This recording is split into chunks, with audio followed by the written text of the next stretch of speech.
All right, I'm the Flat Rate Master, and today we're going to talk about some organizational tools from Olsa Tools. Now, this is a sponsored video. They sent me these racks to talk about.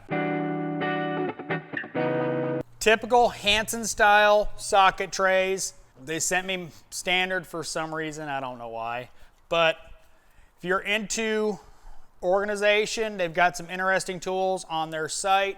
I'll put a link to their site in the description. I'm gonna give these to Jesse because obviously, you know, I invested in Vim rails and I like those a lot. So Jesse uses this style, so give them to him, let him see how tough they are, and I'll update you as they need updating.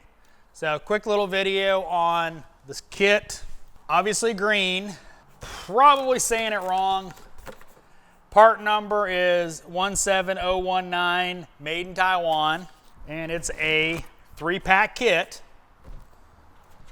1/4 inch,